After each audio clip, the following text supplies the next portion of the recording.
नमस्कार, मैं अमरेश कुमार सिंह। इस वक्त हम आए हुए हैं बिहार विधान परिषद विधानसभा के सभागार में, और आज जो है से बिहार विधान परिषद की बैठक संपन्न हुई है। और इस जगह पे द न्यूज वर्ड्स के एडिटर और बिहार के जाने माने राजनीतिक विश्लेषक पत्रकार अरुण कुमार पांडे से जानने का प्रयास करते हैं आज विधान परिषद के बैठक क्या खास रहा।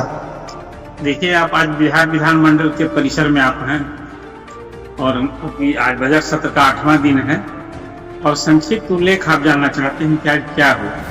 विधानसभा में नए उपाध्यक्ष का चुनाव हो गया।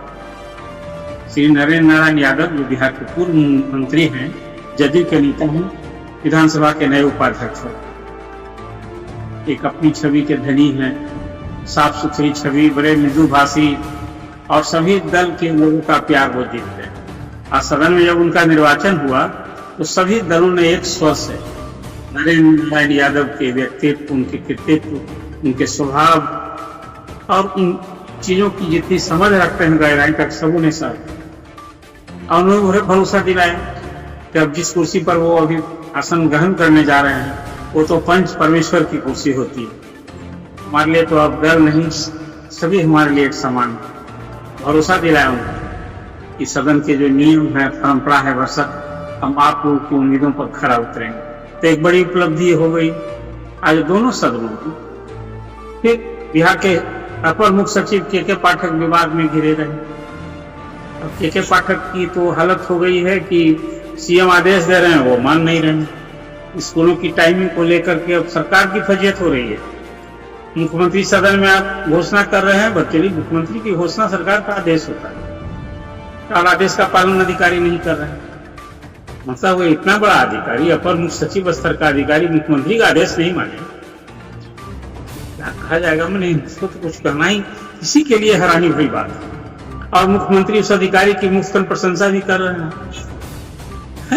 ईमानदार अधिकारी के पाठक मुख्यमंत्री की नजर में ईमानदारी तो लोगों को भी समझनी चाहिए ना कि उनके काम, उनकी बोलचाल की भाषा, आखिर वो किसके लिए अपर मुख्य सचिव हैं? शिक्षक छात्रों के लिए, बिहार के लिए है। तो शिक्षक तो प्रताड़ित हो रहे हैं उनसे, डरे सामने में भयभीत हैं और तरह तरह के फरमान जारी, राजभवन उनसे टकराए हुए हैं अपर मुख्य सचिव। वहां भी सरकार की फजीयत हो रही है। विभाग कुलपति प्रति कुलपति की अलग बैठक बुला रहा है और राजभवन कह रहा है कि मत जाओ। कौन सी हालत एक अधिकारी के चलते इस तरह की पूरी कार्यपालिका कहीं तनाव में हो। और कार्यपालिका मुखिया होता है, जैसे आप सभी जानते हैं कि कार्यपालिका एक छुट्टी व्यवस्था है। आज विधान परिषद में तो जदयू के महेश्वर सिंह हैं, उन्होंने इस इशू को उठाया, सभापति का ध्यान आकृष्ट किया कि एक अधिकारी के चलते सदन में ये मामला ठहरा हुआ है, आखिर क्या निदान होगा, सरकार क्या कहती है, ध्यान आकृष्ट किया। अब तो सभी लाचार दिख रहे हैं। मालूम पड़ता है कि के पाठक के सामने सरकार ही लाचार हो। ये हैरानी की बात है। एक डिसीजन मुख्यमंत्री को लेना है कि जो जनमानस में आज मुख्यमंत्री की हनन, उनके पद की मर्यादा का उल्लंघन हो रहा है, तो उस अधिकारी को हटा देना चाहिए। आप उसे बड़ा दायित्व उनको दीजिए। इतना ही यदि नहीं काम चलने वाला है, उनको मुख्य सचिव बना दीजिए ना। अभी सुभानी साहब आप रिटायर करने वाले हैं, इतना ही दक्ष है और नीतीश जी के लिए यदि इतना जरूरी है, परिहार्य है, तो आप बड़ा दायित्व दीजिए। हो गया शिक्षा में सुधार। आपने चंद्रशेखर जब शिक्षा मंत्री थे, उनको सुधारने के लिए, ठीक करने के लिए भेजा था।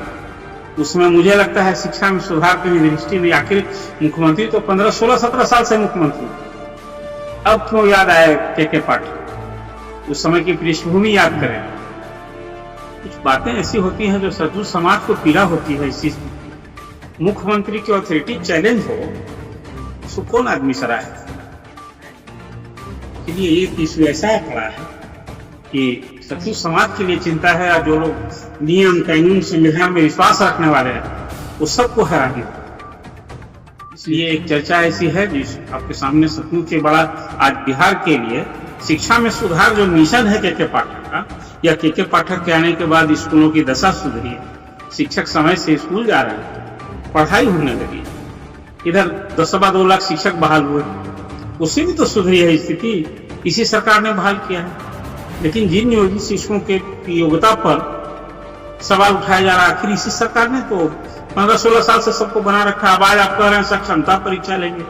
अरे वही परीक्षा होती है नियुक्ति के समय, और जब सेवा में आ जाता है तो सेवा में सुधार के लिए प्रशिक्षण दिया जाता है, परीक्षा नहीं होती है। लेकिन धन है नौकरशाह और नौकरशाह की सलाह मानने वाली सरकार। तो मान लीजिए शिक्षक समाज में एक आदर्श पाने वाला पात्र होते हैं, वो पीढ़ी बनाने वाले हैं, और हम उन्हीं का निरादर कर रहे हैं। पूरी सोच बदलने की जरूरत है। जो अयोग्य शिक्षक है आप निकालिए, जो नहीं गलत करने वाले हैं उनको दंडित कीजिए। संपूर्ण शिक्षक जो बिहार में 6 लाख शिक्षक, इन्हीं के बूते 75,000 स्कूल चल रहे हैं, 2.25 करोड़ बच्चे पढ़ रहे हैं। अब सरकार अपने ही काम पर सवाल उठा रही है कि जिस प्रदेश में शिक्षक अयोग्य हो गए तो शिक्षा व्यवस्था कैसी चल रही है। तो सब कुछ सोचना होगा। हमारी सोच की तरस खाने वाली बात है। इसलिए मुझे लगता है कि एक पाठक को लेकर सरकार की जो फजीहत हो रही है, कुछ अपनी फजीहत तक बचाए रोके सरकार यही अपेक्षा कर सकते हैं।